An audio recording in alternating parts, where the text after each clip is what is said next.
How's it going, Top Forest TV? My name is Jack, and welcome to my preview for Nottingham Forest versus Wolverhampton one, just taking place at where we are.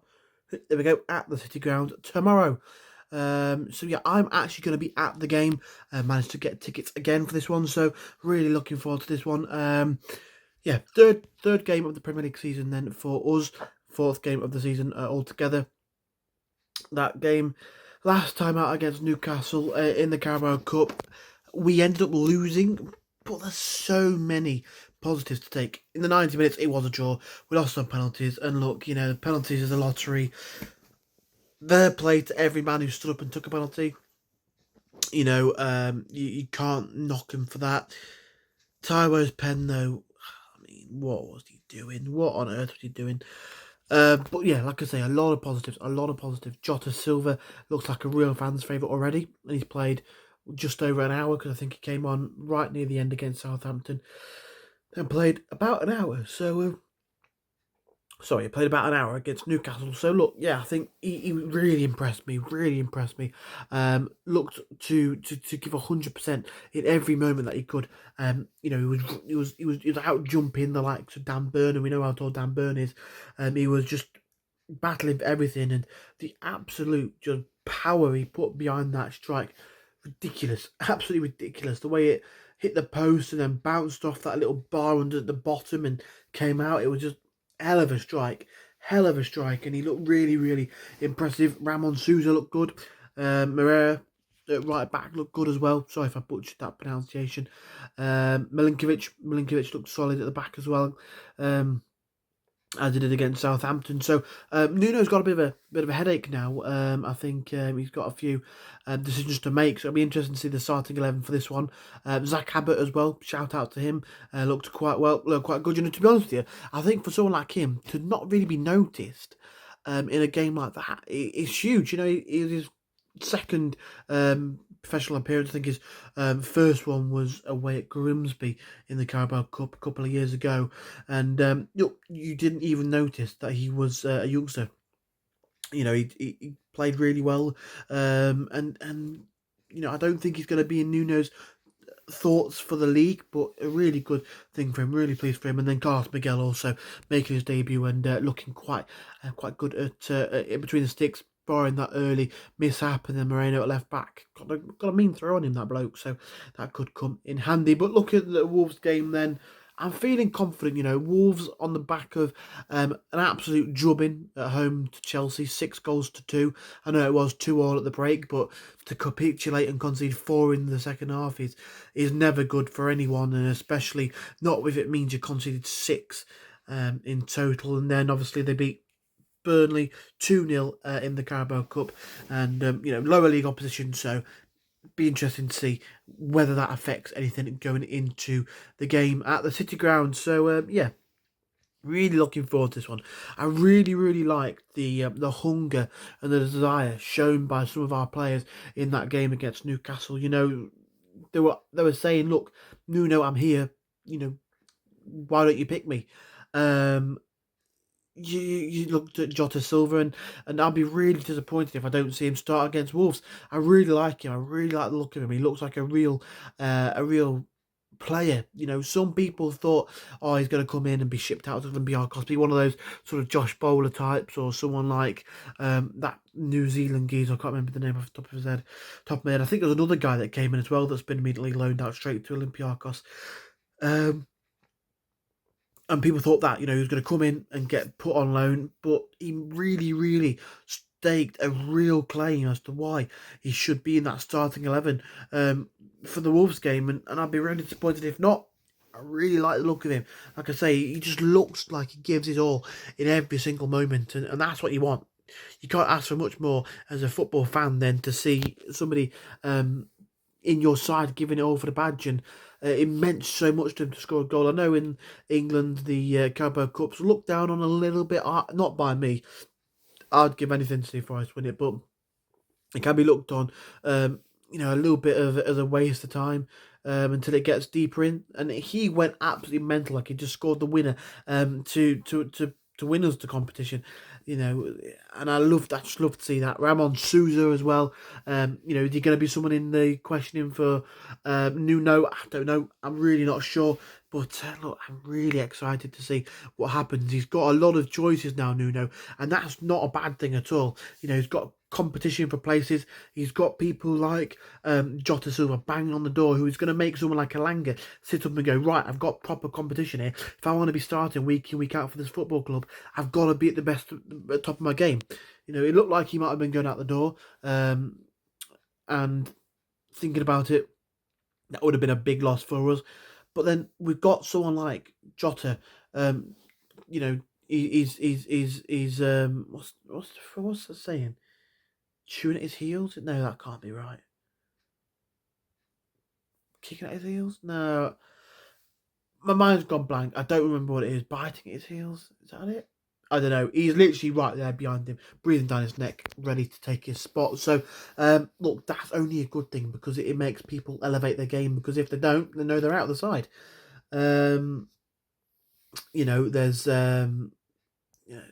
like I said, there's healthy competition. James Ward-Prowse just come in on loan. I think he's probably too late now to be registered for this game, and he wouldn't really be up to scratch with what Nuno wants to do. But could we see him coming in a couple of weeks and really look to sort things out? Look, in terms of set pieces, I mean, look, last season set pieces was a real struggle. We struggled scoring from them, and conceding from them was something we did regular. So what did Nuno do? Brought in a massive keeper, massive centre half, and a set piece wizard who can whip the ball in. And I mean, Ramon Souza as well can whip a ball in as well. So look, hopefully that can address that situation. But against Wolves, I'm really looking forward to see what Nuno's going to do. Miguel, does he start? I don't think Sells has been too bad since he's come in. I think he's done really well, and he'll probably feel a bit hard done by to not be the first choice. There were talks. I've been quite busy today. I've not been able to keep up with transfer deadline day, so I'm not sure whether Matt Turner made his move to Palace or not. I'm hoping he did. But Matt Sells will be our second choice now. Nothing wrong with that. I think he's done well, but if Miguel can, I say he might be our second choice. What am I on about? I don't know. He might be the first choice, and Miguel might be the second choice. But I think he'll feel a bit aggrieved if he is second choice, Sells. But again, it's going to make him more hungry and take the opportunities that he does have. The defence then. I think we'll see a pair at the back of Milinkovic and Murillo. Omobamidele played well against Newcastle, but I don't think he's done well enough to displace Murillo alongside Milinkovic. And Milinkovic looked good in the spell he had on the pitch. Took his penalty really well as well, cool as you like. You're used to seeing defenders slap the penalties, but he placed it, sent the keeper the wrong way, gave him the eyes and placed it beautifully past him. So, that could be something to look at going forward. Fullbacks then, Moreno put in a really good performance and puts in a shout. I think there's a possibility that we could look to see him at left back and Ola Aina at right back in his more favoured position.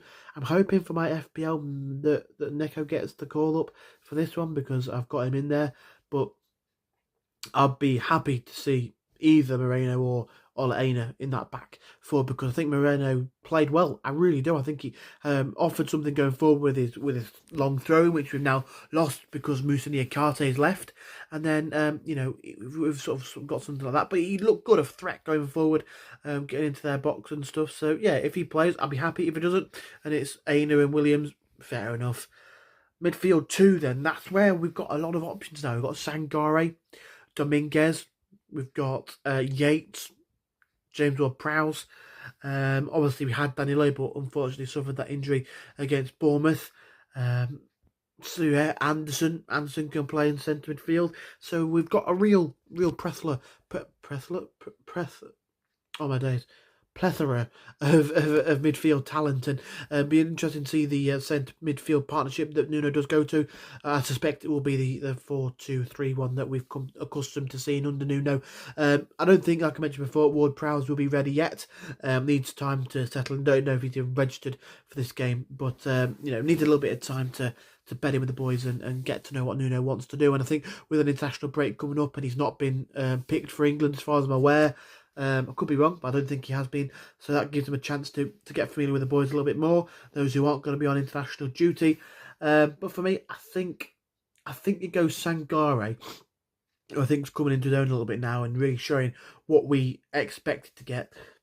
Pardon me. And I think alongside him, I don't think it'll be Yates. As much as I like Yates, I don't think it will be. I think Nuno probably prefers some of the other options a little bit more, but it doesn't mean he can't rely on Yates. Danilo came off, Yates came straight on and played really well against Bournemouth, so be interesting to see who he does go with. I feel it might be Anderson, but yeah, I feel like it probably will be Anderson. But I won't be surprised if I saw Dominguez there. I think he played well against Newcastle. But I think it'll be Sangare and Anderson in the midfield slots. Talking about international call-ups, I'm absolutely over the moon for Morgan Gibbs-White. That man's finally got his call-up to England. Lee Carsley knows him well, knows him from his time in the under-21s and won the Euros with him in the under-21s a couple of years ago. I think it would have been last year, actually. So knows him and knows what he's available, so what he's capable of doing, know what he brings, and I'm just so happy. So happy that he's managed to do it. I think he deserves it. Has put in 110% for us, and it's a shame that he hasn't been picked already. I think he's justified it in moments. I think maybe because he plays for Forest, a team who are in the lower reaches of the league, and he's not already a well-established name. It's not like an Ivan Toney who's playing for Brentford, who are low down in the league. Because his name's already known, he is already about, and people know what he's about on that sort of stage. And Gibbs-White getting his call up, I'm so happy for him.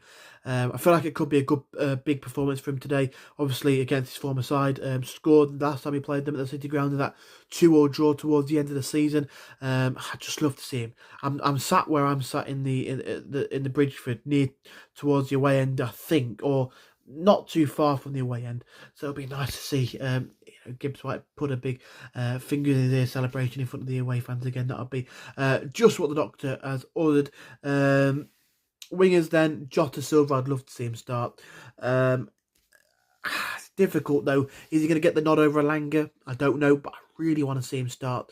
Whether that means he has to go off the bench, I don't know. But to be honest, you know what? I'd start Jota Silva and then bring Alanga off the bench.